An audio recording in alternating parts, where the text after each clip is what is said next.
Ya Pak, jadi dulunya ada mah, namun sekarang sepertinya terasa lagi ada mual-mual dan pusing di kepala. Pusing-pusing.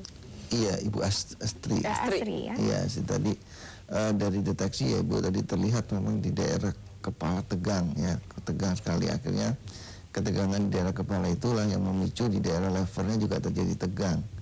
Nah, akibat daripada di daerah lever tegang, maka dia bergeser sedikit ke ginjal bagian kanan. Ginjal bagian kanan juga ada ketegangan. Nah, ini akhirnya sirkulasi ini berinteraktif mereka. Itulah mengakibatkan ibu terasa sering pusing, ya, mual, perutnya juga rasa kembung, seolah-olah tidak ada tenaga, tidak ada power, badan rasanya greges dingin. Ini akibat daripada sirkulasi tadi. Maka saran saya sebaiknya untuk sementara waktu gorengan-gorengan sama bumbu-bumbu kacang dihindari dahulu. Dan banyak rileks ya Ibu ya, banyak rileks, banyak santai, karena semua berawal dari ketegangan yang ada di atas kepala. Saya pikir begitu. Baik, terima kasih Pak Ustadz ya. Dan kami masih akan mengundang Anda pemirsa untuk mungkin yang memiliki keluhan dalam kesehatan Anda ya, mungkin yang dari dulu sudah berobat ke sana ke sini tapi kok tidak ada pencerahan nih ini untuk bagian tubuhnya kok masih sakit terus ya, dapat menghubungi kami di 0215155111 ya, atau datang langsung saja ke alamat terapi kalbu di Jalan Utan Kayu Raya nomor 24 Jakarta Timur. Nomor teleponnya 021-858-2029 atau di 021-8500-413. Insya Allah Bapak Ustadz Sony Sutrisna dapat menangani kesehatan Anda, berbagai keluhan kesehatan Anda dengan tanpa pijat, tanpa obat-obatan, tanpa alat-alat, tanpa magic, Iya, baik, terima kasih Mbak Andi Ros, dan kita akan kembali setelah pesan-pesan berikut ini. Jangan kemana-mana, tetap di Medika Natura Terapi Kalbu.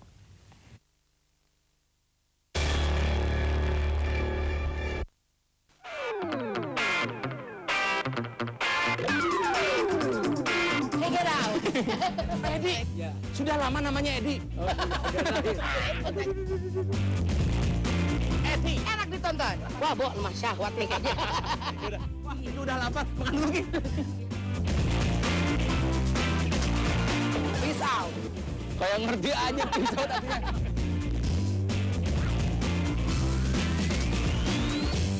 Banyak koridor, malah semakin banyak pelanggaran yang masuk ke jalur busway itu sendiri. Dan tidak semas itu. Saya sederhana. Tidak perlu miskin apa tidak? Enggak perlu. Sebab masyarakat kriterianya apa? Enggak perlu. Seribu kita sekarang yang dapat Soekarno-Hatta, nah nanti itu persis warnanya semua tidak berubah, hanya angkanya. Nolnya jadi Video kita harus diberitakan karena hak publik harus mengetahui apa yang dilakukan. Itu kan jadi pusing kita bilang. Teroris kan merencanakan untuk menyerang balik kepada aparat keamanan. Di mana teraba perutnya itu rasanya bengkak, jadi TKI itu adalah pilihan seperti kita berperang. Tetap harus hidup dan bisa menghidupi anak-anak itu. Sebagai orang tua gitu kan, apa sih yang kita kerjakan ke anak meninggalkan Indonesia, mereka di TKI itu tidak bertanggung jawab. Kalau ibu menjadi seorang yang kuat, anak ibu akan kuat. Kepada seluruh sahabat perempuan, kita tidak boleh berhenti bermimpi.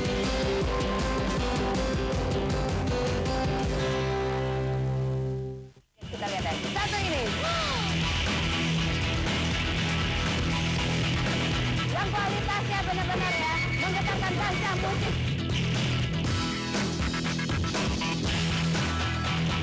Pasien Indie Base Camp.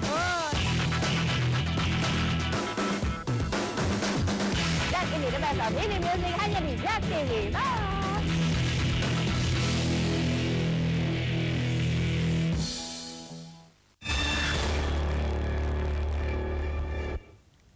Masih bersama kami dalam program Medika Natura Terapi Kalbu. Dan ya sekarang ini akan ada komentar-komentar dari para pasien yang pernah ke terapi kalbu ya, sebelum kita nanti berlanjut bincang-bincangnya dengan Ibu Hajah Ramania. Baik, langsung saja kita akan tanya-tanya langsung deh dengan Ibu Hajah Ramania sekarang ya. Ya, terus Ibu apa tadi yang Ibu rasakan saat itu? Saat di terapi kalbu, Ibu. Jadi saya waktu itu dalam saya kebingungan, tiba-tiba anak saya menemukan alternatif terapi kalbu ini di salah satu majalah. Saya baca, saya langsung tertarik karena di situ dikatakan pengobatan alternatif terapi kalbu dengan metode Asmaul Husna. Jadi saya pikir itu doa. Jadi kalau doa itu lebih dari segalanya. Jadi saya langsung telepon ke Mbak di Hutan Kayu, asisten Pak Sony. Langsung saya diminta untuk datang besoknya. Jadi besoknya saya datang, saya diterapi. Pak Sony mengatakan ini diterapi 18 kali, insya Allah 18 kali terapi ya. Langsung Pak Sony langsung diprediksi ya. Berapa lama itu dalam jangka waktu? 18 kali itu kurang lebih 1 bulan. 1 bulan. Jadi 9 kali terapi untuk mematikan tumornya supaya jangan tambah membesar, mematikan tumornya dulu. Sudah itu dilanjutkan dengan penciutan, jadi mengecilkan, akhirnya hilang. Akhirnya hilang ya Ibu. Nah itu pada saat terapi apa ya Ibu rasakan? Mungkin rasanya tidak ada atau rasanya agak panas gitu. Ada hangat ya? Iya, ada hangat. Kalau menyentuh sekali-sekali menyentuh kan. Iya. Jadi menyentuh sekali-sekali itu ada. Oh begitu ya Bu ya, terasa ya. Iya. Jadi terasa aman dan nyaman ya untuk kita jadi kita tenang aja, rileks. Tenang aja, rileks ya Bu ya. Iya. Dan apakah setelah terapi kalbu Ibu pernah mencoba lagi untuk mungkin CT scan lagi gitu untuk memastikan gitu, membuktikan tumornya udah hilang atau bagaimana? Jadi setelah selesai 18 kali terapi, Pak Sony sendiri anjurkan kepada kita untuk dicek kembali ke rumah sakit. Jadi saya tadinya tuh saya pikir saya yakin sudah nggak ada orang tidak ada panas. Tapi 2 minggu kemudian saya tetap periksa untuk lebih meyakinkan lagi. Setelah saya periksa ke rumah sakit, alhamdulillah tumornya sudah nggak ada. Dan saya punya tumor yang tadinya sebesar di bawah, makin ke bawah makin membesar karena ada tumor, itu sudah normal kembali. Alhamdulillah. Ya, sama saya lihat sendiri di TV waktu di itu. Di CT scan ya, dibandingkan dengan hasil yang dulu, itu jauh sekali berbeda. Iya. Subhanallah. Ya. Mungkin kita bertanya sedikit kepada Pak Ustadz Sony ya. Mungkin pada saat menterapi itu adakah mungkin hal-hal yang mengganjal gitu pada saat menterapi, Pak Ustadz? Iya, kita mesti lihat ya bahwa kita sakit itu kan karena tiga hal. Yang pertama karena kita sebagai orang mungkin beriman sedang dicoba, atau mungkin kita sedang banyak berbuat dosa, maka kita sedang diganjar atau sedang diazab, atau memang kita sedang dekat dengan pintu kematian. Jadi yang pertama karena sedang dicoba, yang kedua karena sedang dihukum karena perbuatan dosa kita, dan yang ketiga karena memang sudah dekat ajal. Nah, tiga-tiganya ini hanya bisa dirubah itu oleh Allah. Betul. Nah, Allah akan merubah dengan cara kita ikhtiar, ikhtiar dan doa. Nah, disinilah terapi kolbu menempatkan diri waktu menangani Ibu Rahmaniar. Jadi Ibu Rahmaniar sudah melakukan ikhtiar. Beliau melakukan langkah-langkah ke dokter terus kemudian saya dengar juga sampai mau ke Beijing dan dan segala macam. Nah, pada saat doa itu masuk, karena memang mungkin sakitnya itu cepat diijabah. Jadi alhamdulillah ya kesembuhan terjadi. Jadi sekali lagi kita hanya berdoa, yang memberikan kesembuhan hanya Allah. Karena manusia tidak bisa apa-apa, yang bisa hanya Allah. Nah, alhamdulillah disinilah bukti bahwa kalau Allah berkehendak semuanya akan terjadi. Dan itu di luar batas kita berpikir. Jadi kalau kita pikir dengan logika, nggak mungkin. Kenapa? Karena sebuah daging di dalam tubuh manusia itu bisa hilang begitu saja. Itu tidak mungkin. Nah, disinilah batas kemampuan berpikir manusia itu ada batasnya. Nah, pada saat Allah berkehendak atau Asmaul Husna itu bekerja, maka dia akan bekerja di atas batas pikir manusia. Dan itu yang terjadi pada Ibu Rahmaniar. Baik, dan syukur alhamdulillah sekarang Bu Rahmaniar bisa bersama kita ya Ibu ya. Dan Ibu selain dari tumor tadi mungkin ada keluhan yang lain? Iya. Mungkin nanti kita akan bahas Mbak Niras, namun setelah pesan-pesan berikut ini dulu. Iya, jadi jangan kemana-mana pemirsa, tetap di Medika Natura Terapi Kalbu.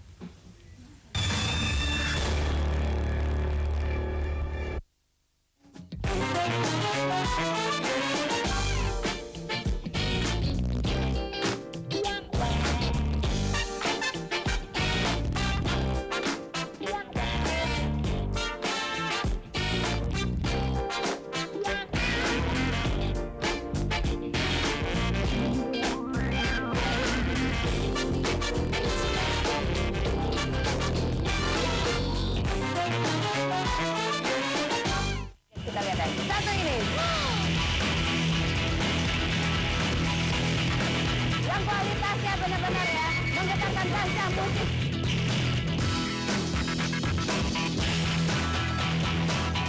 Indie Base Camp. Dan ini The Best of Indie Music hanya di JAK TV.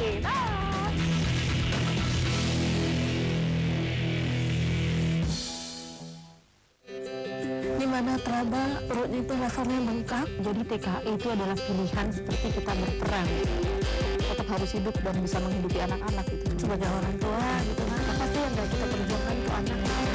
Meninggalkan Indonesia, meninggalkan di TKI itu untuk tanggung jawab. Kalau ibu menjadi seorang yang kuat, anak ibu akan kuat. Kepada seluruh sahabat perempuan, kita tidak boleh berhenti bermimpi.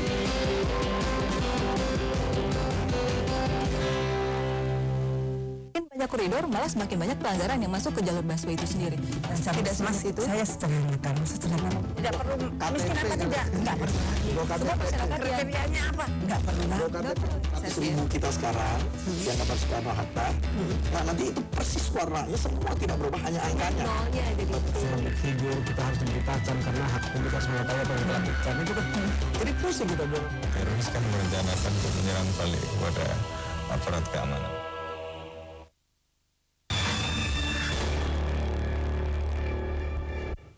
Kembali lagi dalam program Medika Natura Terapi Kalbu, dan mungkin ini tadi berlanjut ya pertanyaannya Mbak Adirus. Mungkin selain tumor ada penyakit apa lagi yang pernah mungkin ditangani juga oleh Pak Ustadz Soni? Oleh Bapak Ustadz. Jadi saya pernah menderita penyakit pembengkakan jantung. Pembengkakan jantung. Ya, jadi jantung saya itu pernah drop sekali.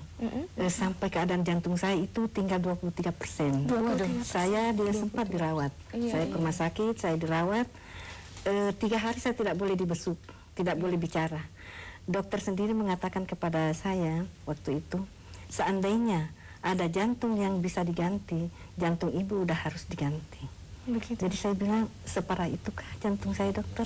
Dokter mengatakan, jadi dokter juga menyimpulkan anak-anak saya, kita harus menerima seandainya ada yang terjadi yang tidak diinginkan. Ikhlaskan ya. Iya. Betul. Tapi kita tunggu mujizat dari Allah. Iya betul. Iya. Tetap optimis tapi juga harus ikhlas ya Ibu ya. Lalu Ibu juga berobat ke Pak Soni sempat datang ke rumah sakit. Ah begitu ya. Dia menjenguk saya, sekalian dilihat. Ya sabar Bu, ya waktu itu juga ada sambil diterapi mungkin ya Pak Ustadz ya. Iya. Lalu bagaimana habis itu? Terus keadaan jantung saya sudah naik 40%, saya boleh pulang ke rumah.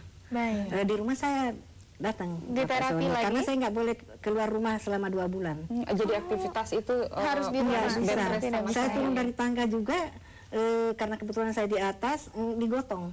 Jadi Pak duduk di kursi digotong tidak boleh bergerak bisa. sama sekali ya, bicara juga nggak boleh banyak. Jadi kalau terima tamu nggak boleh banyak bicara saya.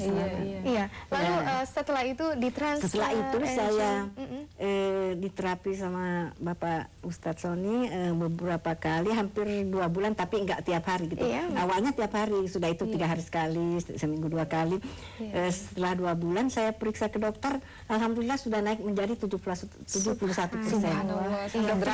Dokter heran, saya heran Bu sebenarnya. Di antara semua pasien saya yang sudah pernah drop jantungnya sampai 23-25% itu kecil tidak ada ya untuk naik, tidak ada yang bisa naik 70. Paling tinggi sampai 55%. Baik. Paling tinggi sampai 55%. Jadi alhamdulillah berhasil ya untuk diterapi oleh Pak Ustadz Soni. Dan mungkin ada kesan-kesan nih terhadap pengobatan terapi kalbu nih Bu. Kesan-kesan terhadap pengobatan terapi kalbu, saya banyak mendapatkan ilmu dari Bapak Soni, terutama ilmu pembersihan hati. Ya seperti